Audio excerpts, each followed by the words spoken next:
ठीक है sir.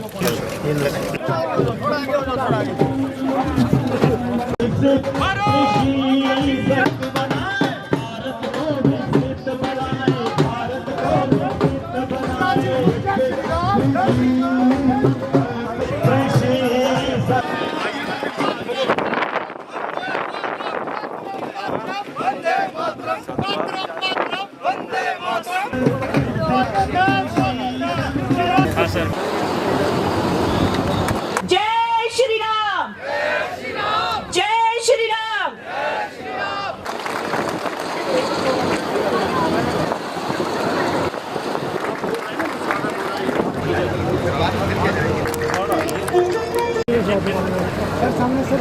Sir एक मिनट। हमारे जम्मू कश्मीर में बीजेपी की तरफ से एक कमेटी बनी थी, स्टेट की तरफ से भी, स्टेट की एडमिनिस्ट्रेशन भी घूमी।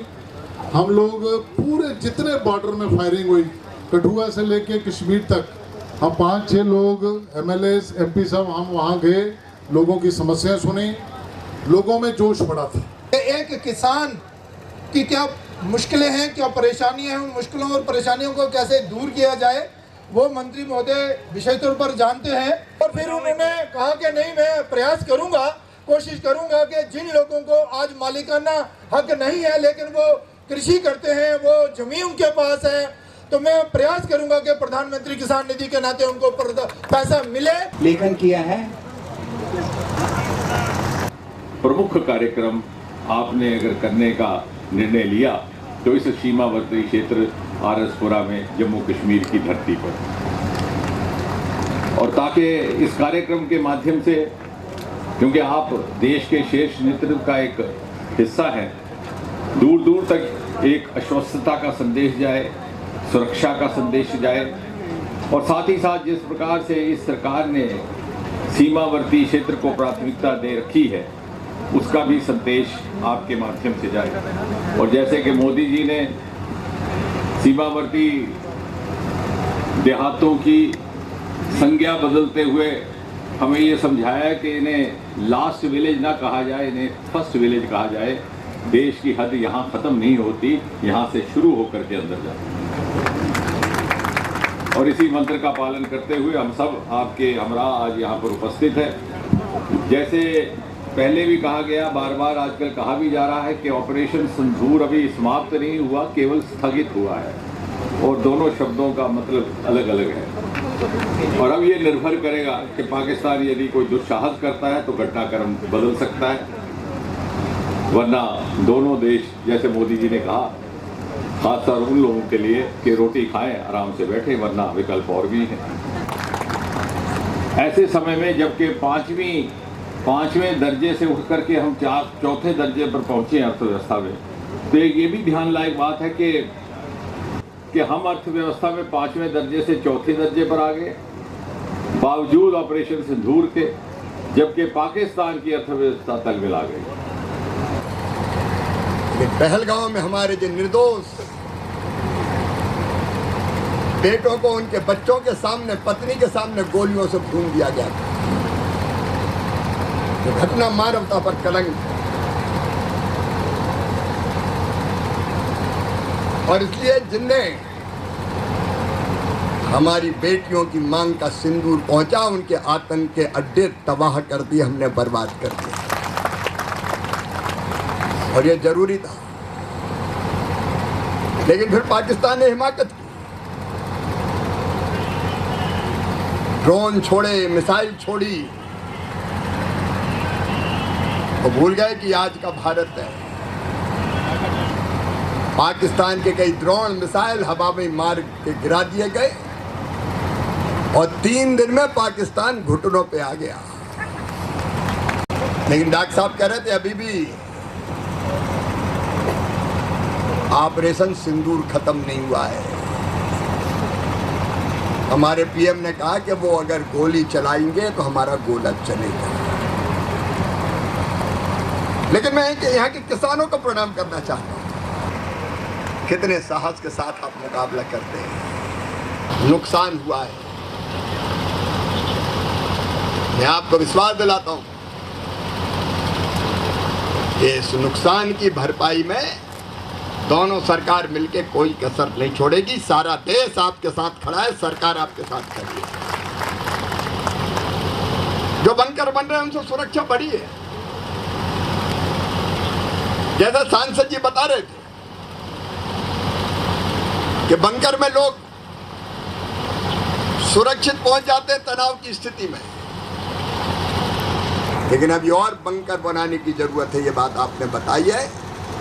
आपका ये संदेश भी दिल्ली तक जाएगा और प्राथमिकता सरकार की बने बंकर, इस पे हम कोई कसर नहीं छोड़ेंगे। हमको हर परिस्थिति है, हमारी चुनाव, हमारी झेलम का पानी ये बहता हमारी धरती से। इन तत्कालीन हुक्मरानों ने, स्वर्गीय पंडित जवाहरलाल नेहरू ने, तत्कालीन सरकार ने 80% पानी उनको दे दिया जो हमारे यहाँ खून बहाते हैं, लेकिन उस समय के प्रधानमंत्री नहीं माने।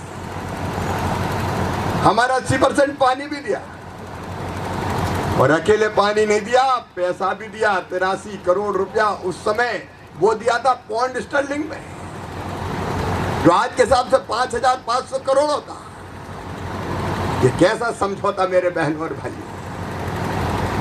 हमारे हिस्से का पानी हमने दे दिया, पैसा हमने दे दिया। संसद में विरोध करते हैं सभी पार्टी के लोग। तत्कालीन प्रधानमंत्री कहते हैं कि मैं शांति खरीद रहा हूं। क्या शांति मिली, मैं पूछना चाहता हूं। और प्रधानमंत्री नरेंद्र मोदी जी को मैं प्रणाम करता हूं, उन्होंने समझौता को स्थगित कर दिया। पानी हमारा है और पानी हमारे लिए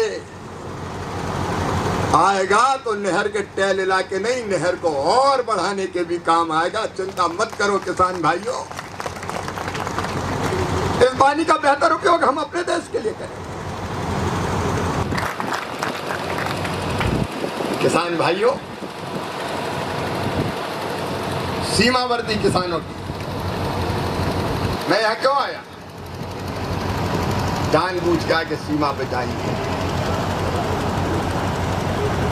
तुम्हारा दर्द देखना है। कोई कसर नहीं छोड़ेंगे किसान भाइयों। आप जिस जमीन पर खेती कर रहे हैं उस पर योजना का, प्रधानमंत्री किसान सम्मान निधि का लाभ मिले, इसमें कोई कसर नहीं छोड़ेंगे। प्रधानमंत्री जी आपके साथ खड़े हैं। नरेंद्र मोदी जी का विजन हमारे लिए भगवान का वरदान है। उनके नेतृत्व में वैभवशाली, गौरवशाली, संपन्न, समृद्ध और शक्तिशाली भारत का निर्माण हो रहा है। न्यू इंडिया, एक नया भारत, और वो भारत बनाने में उनका संकल्प है विकसित कृषि, विकसित भारत। और विकसित भारत बिना विकसित खेती के नहीं बन सकता। तो कृषि विभाग ने कहा विकसित भारत के लिए विकसित कृषि और समृद्ध किसान। किसान की आमदनी बढ़ाने के कई तरीके डॉक्टर जितेंद्र सिंह जी आपको बता रहे थे। इन वैज्ञानिकों के साथ बैठे, इनसे संवाद करें, इनसे सवाल पूछें और ये आपको रास्ता बताएंगे। और प्रगतिशील किसान अपने अनुभव भी बताए कि हमने ये चमत्कार किया, ऐसे किया, तो उनसे ये सीखेंगे। ये संवाद हमारी खेती के उत्पादन को और बढ़ाएगा, और बढ़ाना है बहनों और भाइयों। इसलिए कि उत्पादन बढ़ेगा तो मुनाफा बढ़ेगा। हमें उत्पादन बढ़ाना है, उत्पादन की लागत घटाना है, उत्पादन के ठीक दाम देना है। अभी MSP की घोषणा हुई है। धान अब 2369 रुपया कुंटल खरीदा जाएगा, MSP भी।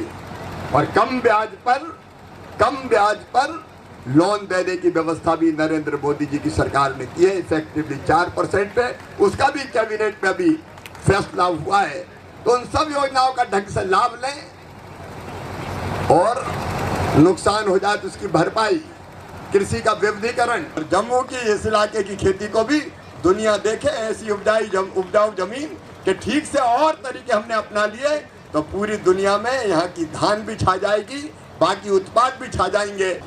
जिन गाँव में वैज्ञानिक जाएं, उनके साथ बैठिए, सोचिए, बातचीत कीजिए और आगे और उत्पादन और बढ़ाने का लाभ बढ़ाने का रास्ता निकालिए। इसलिए ये वैज्ञानिक किसान के पास जा रहे हैं। लैब टू लैंड जुड़ गई तो निश्चित तौर पर क्रांति आएगी, कृषि क्रांति, चमत्कार होगा। और ये होता है प्रधानमंत्री नरेंद्र मोदी जी के विजनरी नेतृत्व के कारण। मैं ऐसे प्रधानमंत्री जी को भी हृदय से धन्यवाद देता हूँ। मैं राज्य सरकार का भी आभारी हूँ।